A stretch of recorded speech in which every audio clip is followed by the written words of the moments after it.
स्वस्ति पंथा मनुचरेम सूर्या चंद्रमसा विव पुनर्ददता घनता जानता संग में मही।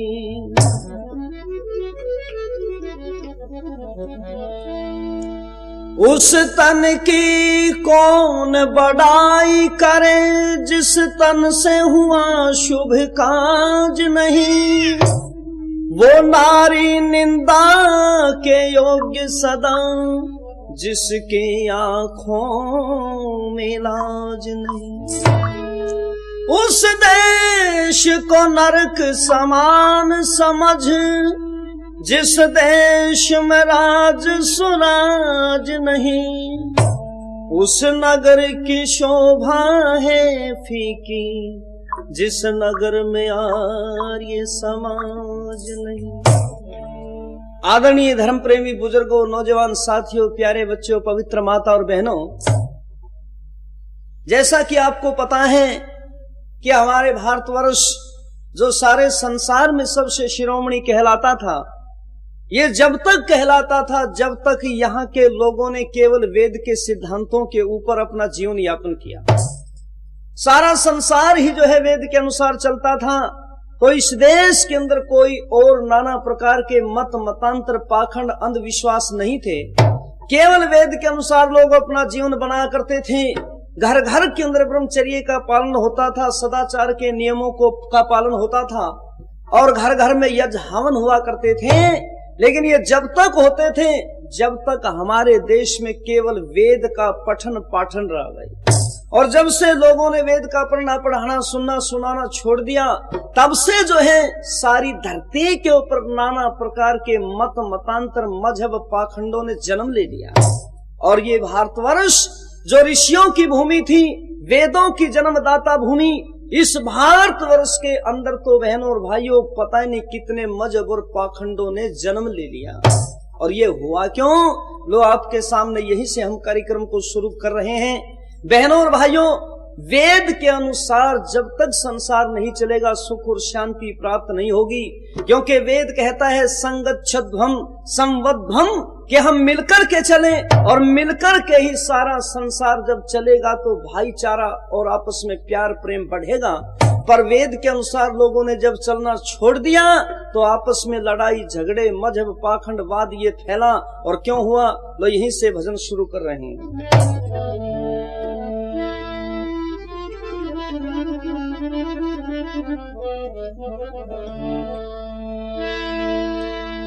भाई मत मतांत्र फैल गए, हुई खेंचा ताणी वेद बिना। धर्म कर्म को भूल गए, यो हो गई हानि वेद बिना। मत मतांतर फैल गए, हुई खेंचा ताणी वेद बिना।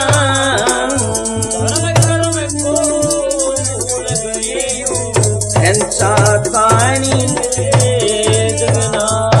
क्या हुआ वेद को भूलने से? सबसे पहले भाई और क्या हुआ? बहनों और भाइयों, ये सारे काम वेद के पढ़े बिना हुए। इस देश का ब्राह्मण जो सबसे बड़ा, सबसे पूज्य, सबसे गुरु सबका हुआ करता था, इस देश का ब्राह्मण बहनों और भाइयों आज वेद को पढ़े बिना सांग करने लग गया। जनाने तीड़ पहन करके ढुके मारे। आज इस देश का ब्राह्मण मांस और शराब का आदी हो गया। इसलिए तो देश का बेड़ा गर्क हुआ है। जब देश का शिरोमणि, देश का ब्राह्मण बिगड़ जाए तो वह बाकी की तो फिर गिनती क्या रह जाएगी। तीसरी बात और सुनो, क्या हुआ और क्या हुआ? चौथी बात में कवि लिखता है, ये माँ बाप की आज सेवा नहीं हुई। बूढ़े बूढ़ी तो घर के अंदर दुखी हैं और उधर से बहुत से पाखंडी व हरिद्वार में तक कांवड़ ले आवे। हरिद्वार से स्कूटर से उठाया हमें। हमने पूछा भाई साहब इसका क्या करोगे? बोले जी ये कांवड़ ले आए, हम इसको घोड़े पे शिव जी पे चढ़ाएंगे और उससे मिन्नत मांगेंगे। लेकिन बहनों और भाइयों, जो असली शिव जी घर में पिता है, माँ है, उसको कभी गिलास पानी का निकला।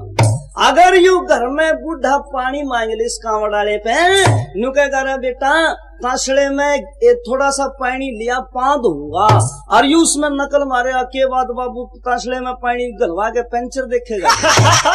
नकल मारे भाइयों और बहनों, बूढ़े में जो असली शिव जी है उसको पानी नहीं पिलावेगा, और इस पत्थर के शिव जी के ऊपर पानी जाके चढ़ावे। पर भाई हमने के बेरा लग गया, ये कांवड़ क्यों लियावे हैं?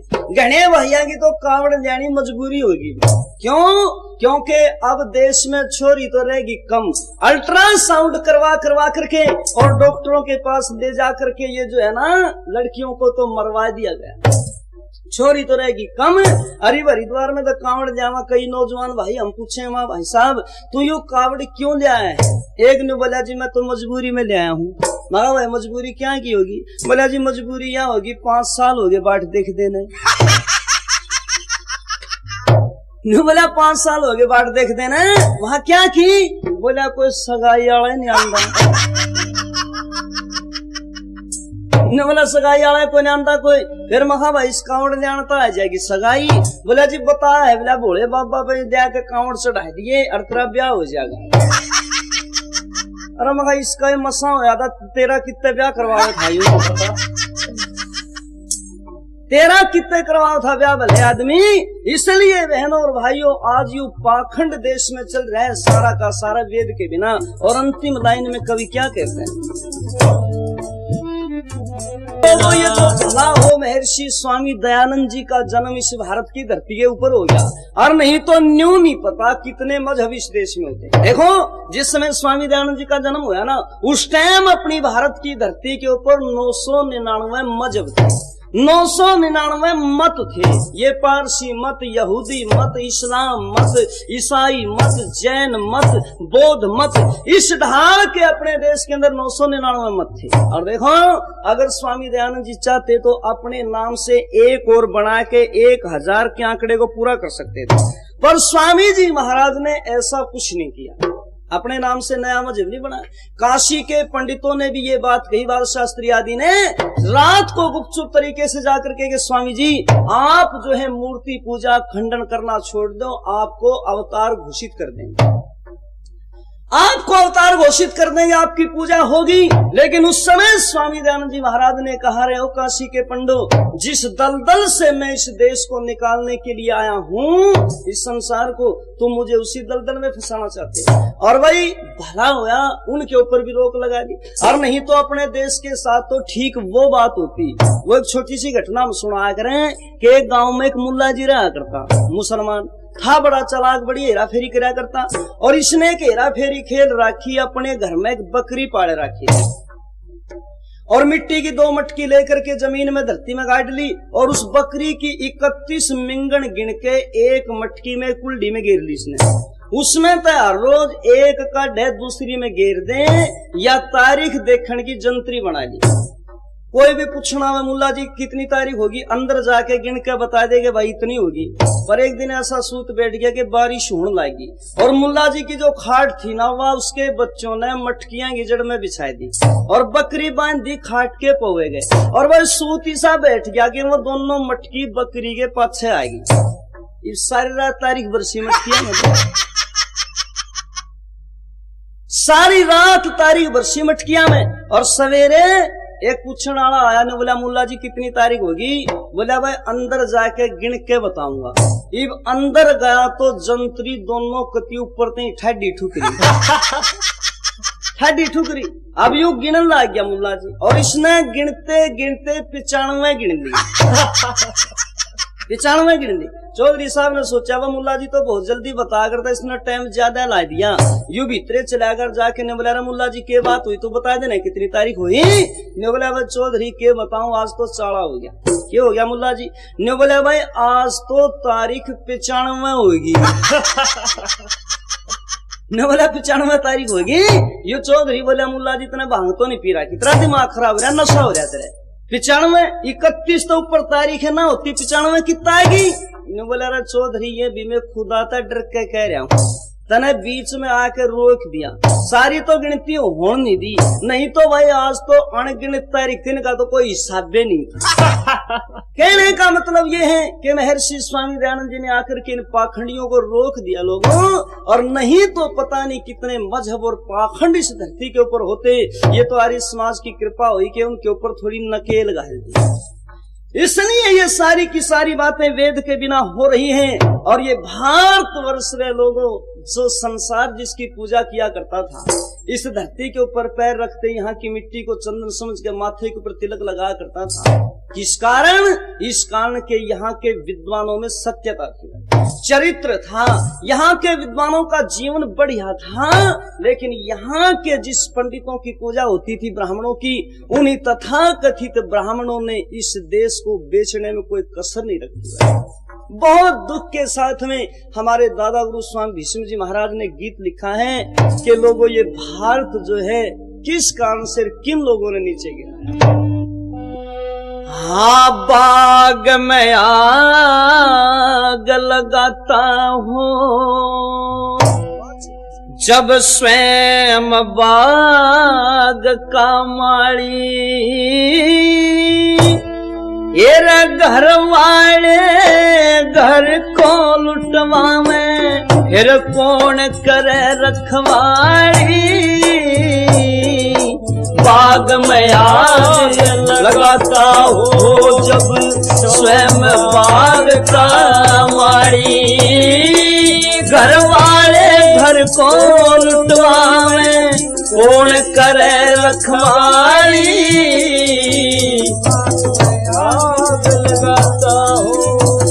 भाइयों और बहनों, जब नाव का खिवैया ही मझधार में नाव को डुबोने लगे तो वो नाव किनारे पे थोड़ा लग सके। जब बाग का माली ही आग को फूकने लगे तो उस बाग को फिर हरा भरा कौन रख सकता है। क्या क्या हुआ है देश के साथ में।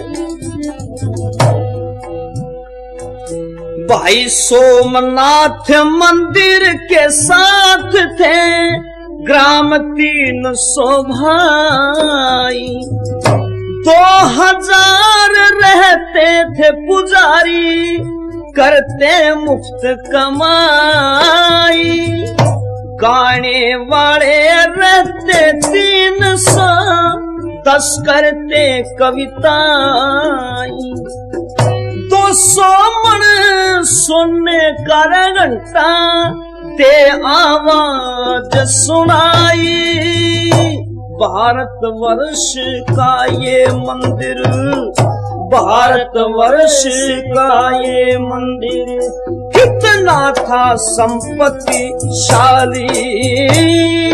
घर वाले घर को लुटवावे, कौन करे रखवाली। बाग में आग लगाता हो जब स्वयं बाग का माली, घर वाले घर को लुटवावे, कौन करे रखवाली। बाग में आग लगाता हो।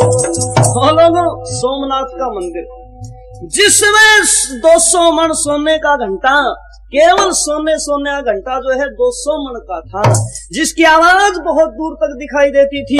कई हजार के हीरे जवाहरात सोना चांदी उस मंदिर के अंदर भरा हुआ था। लेकिन एक पुजारी की नादानी ने जो है वो सारा का सारा मंदिर लुटवा दिया। महमूद गजनी से चढ़ करके आया और महमूद ने आकर के चढ़ाई कर दी सोमनाथ के मंदिर के ऊपर भाई। और उसने देखा कि सोमनाथ के पहरेदार बहुत ज्यादा हैं, लूट नहीं सकेगा। रात के समय गुप्तचर को भेज करके पुजारी से मिला और पुजारी ने कहा कि मैं भेद दे सकता इस मंदिर को लूटने का, तुमने मेरे को इनाम देना पड़ेगा।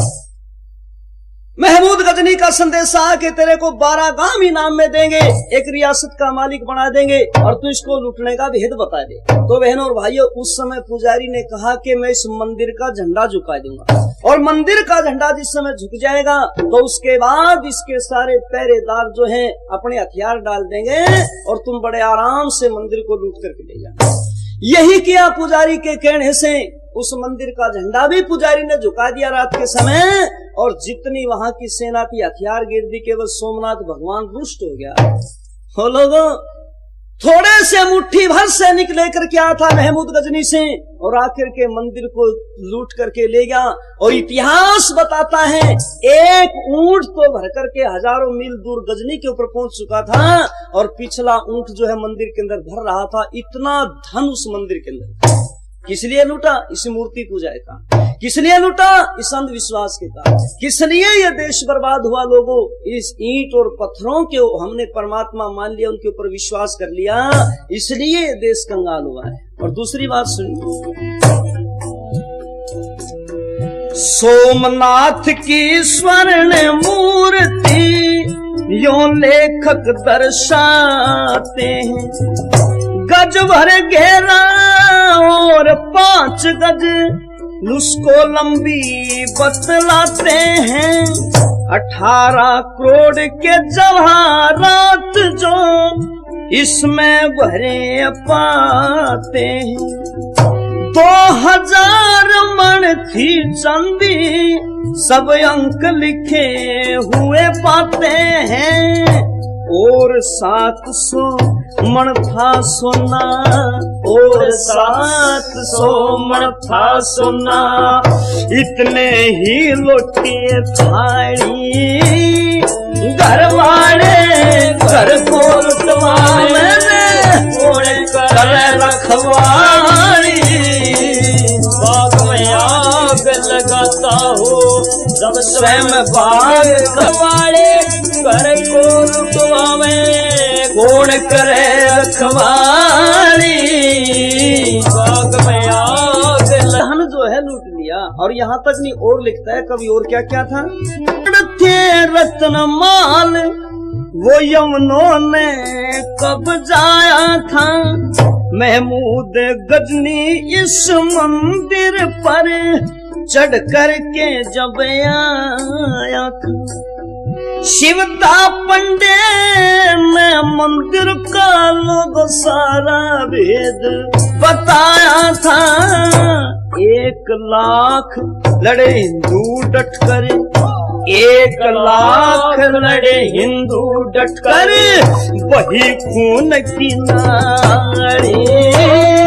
घर वाले घर को लुटवावे कौन करे रखवाली। बाग में आग लगाता हो जब स्वयं बाग का माली।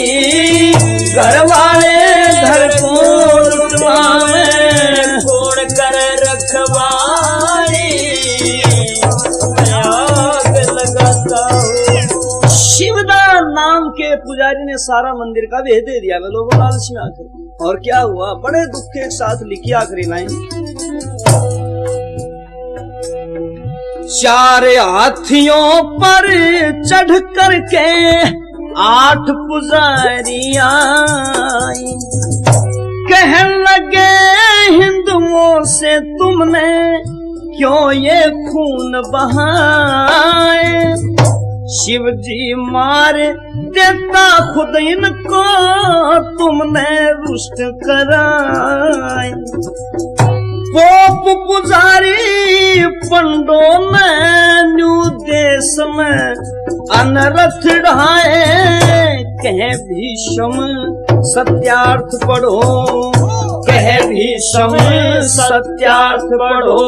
मिल जागी सत्य की ताली। घर वाले घर को लुटवाए कौन करे रखवाली। बाग में आग लगाता हो स्वयं बाग का माली। घर वाले घरे को लुटवाए कौन करे रखवाली। बाग में आग लगा। इस प्रकार से देश अपनों ने बर्बाद किया है। गैरों ने कहा इस देश को लूटने की हिम्मत थी। और किसी शायर ने लिखा भी है कि हमें तो अपनों ने लूटा है, गैरों में कहाँ दम था। अपनी तो कश्ती भी वहां डूबी जहां पानी भी कम था। हेलो, यहाँ के इन पाखंडियों ने। और देखो परमात्मा के ऊपर भी दोष लगा दिए, फिर भगवान के ऊपर भी दोष लगा दिए। वैसे तो न्यू कहे ये परमात्मा है, और परमात्मा कह करके उनके ऊपर दोष भी लगाए। भगवान जो निराकार है, सर्वशक्तिमान है, सारे संसार का रचयिता है, रक्षक करने वाला है, उस भगवान को भी पाखंडियों नहीं छोड़ा। उसके ऊपर भी दोष लगा दिया, आरोप लगा दिए कि भगवान ये जो है ना ऐसा ठग था, ये था, वो था, नाना प्रकार के उसके ऊपर दोष लगाए हैं। और इसके बारे में कवि ने संकेत किया है कि लोगों ने आदमी की बात तो छोड़ो, ऋषियों पे तो दोष लगाए थे, महापुरुषों के ऊपर तो दोष लगाए थे। लोगों ने कहा कि शिव जी जो था वो भांग पिया करता था। ये कांवड़िए भाई भी भांग के पेड्डे ले रहे, पढ़ के, महा भैया भी क्यों ले आए हो? बोला जी आज शिव जी की बुट्टी है वो पिया करता। फिर महा थारा फूफा लागे रही शिव जी भाई पिया करता, तुम क्यों चक्कर में पड़े इसके? शिव जी के ऊपर भी दोष लगा दिया कि शिव जी भांग पिया करता, बड़े बड़े महापुरुषों पे लांछन लगा दिए। और महापुरुषों की तो बात छोड़ दो, इन्हें तो भगवान को भी नहीं बख्शा। कैसे? लो कवि ने संकेत किया, हे रे परम पिता परमेश्वर पर भी कितने दोष लगाए, बतला के अवतार यार मन माने गप उड़ाए।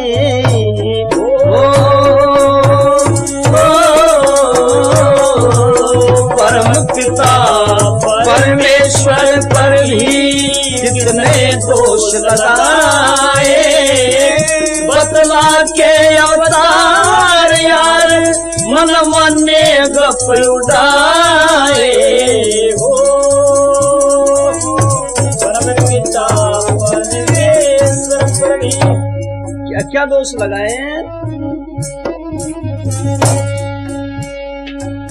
भाई ब्रह्मा विष्णु शिव जी ये हैं ईश्वर कहलाते भाई, इनकी गंदी लिखी कहानी जरा शर्म ना आई। अत्रि ऋषि की नारी अनुसुईया के ऊपर नीत जगाई, काम के वश में हो तीनों ने जाके सती सताई। करी जादती धिंगा मस्ती, करी जादती धिंगा मस्ती, जरा नहीं शर्माए हो। परम पिता परमेश्वर पर भी कितने दोष लगाए, बतला के अवतार यार मन माने गप उड़ाए हो।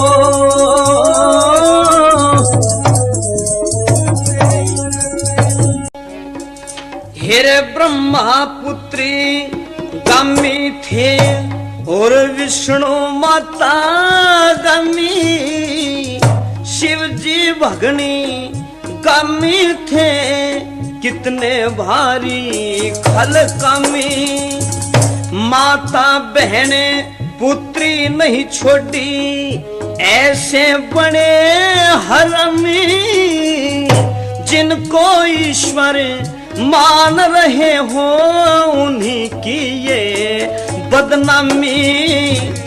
पढ़ो 18 पुराण कितने, पढ़ो 18 पुराण कितने गंदे लेख दिखाए। परम पिता परमेश्वर पर भी कितने दोष लगाए, बतला के अवतार यार मन माने गप उड़ाए हो। परम पिता परमेश्वर ये 18 पुराणों में बड़े बड़े पाखंड लिख दिया भाई। और इन सभी देवताओं को, सभी भगवानों को न्यू कह दिया, कोई अपनी पुत्री से भोग करता था, कोई माँ से, कोई भगनी से, बहन से, इस प्रकार के लांछन भी लावे। और न्यू ने तो भगवान मान के इनकी पूजा भी करे। ये पाखंडियों ने इस देश का बेड़ा गर्क किया है। और तीसरी बात और सुनी, भाई भगत प्रहलाद बचाने को कहें, नरसिंह बनकर आया, हिरणाकुश हत्यारे को मुंहों से फाड़े खपाया, बलि राजा के छलने को वामन का रूप बनाया, 2.5 कदम करी पृथ्वी की बलि पाताल पठाया। ईश्वर को छलिया करते भी, ईश्वर को छलिया करते भी जरा नहीं सकुचाए हो। वो परमेश्वर पर कितने दोष लगाए, भगवान के अवतार यार मन माने गप उगाए हो। परम पिता परमेश्वर पर भी। हरे कौर में मारी भाई, उधर से रामचंद्र को भी इन पाखंडियों ने भगवान मान्या। अच्छा नु बताओ, भगवान ने जीवन में ये दुख होया करेंगे जिनसे रामचंद्र ने उठाए, कौन से? कवि संकेत करता है,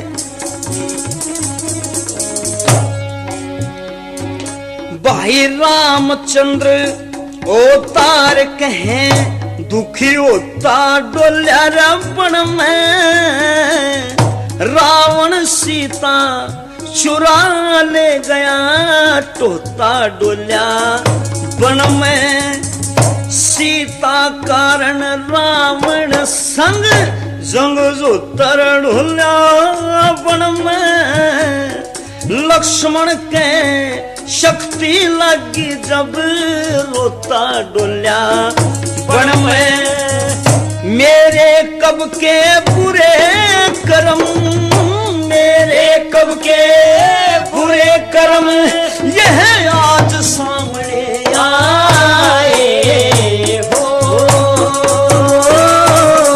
पिता परमेश्वर पर भी कितने दोष लगाए, बदला के अवतार यार मन माने गप उड़ाए हो।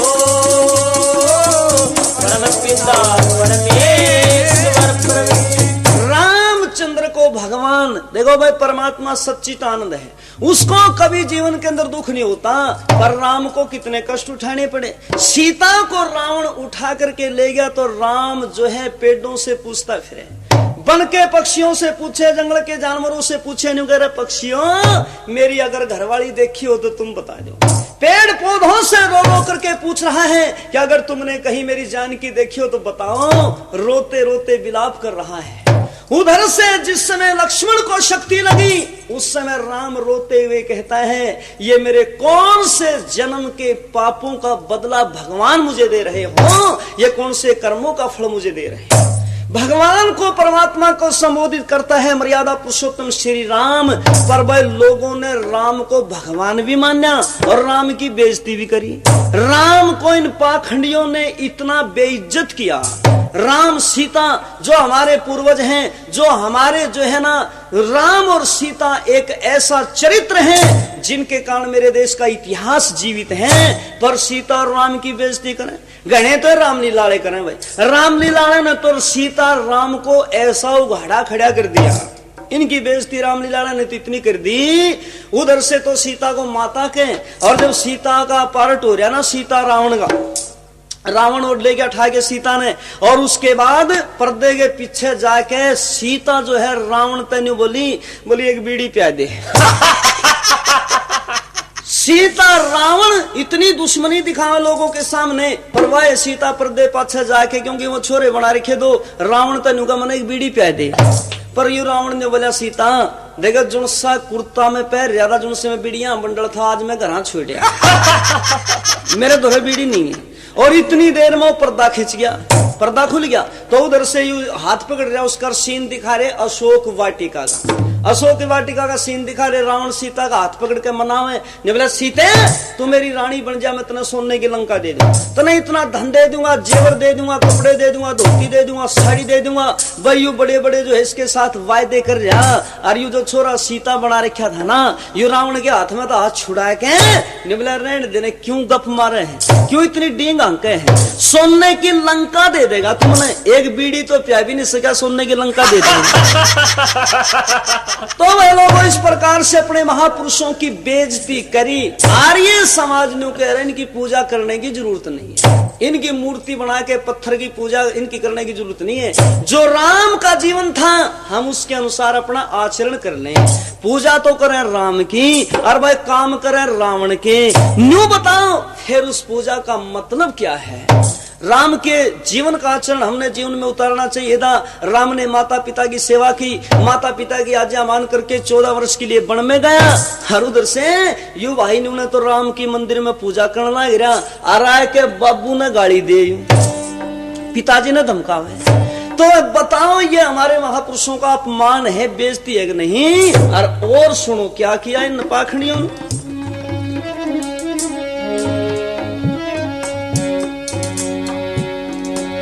भाई कृष्ण को भी बतलाते हैं ईश्वर का अवतारी, पूर्ण अवतार मानते 16 कला बतावे सारी। चोर जारों का शिरोमणि कहें करतर चोर जारी। तारा चंद हो तारों की सब लीला देखी न्यारी। एक नहीं दो तीन नहीं, एक नहीं दो तीन नहीं, 24 अवतार बताए हो। परम पिता परमेश्वर पर भी कितने दोष लगाए, बतला के अवतार यार मन माने गपयुगाए हो।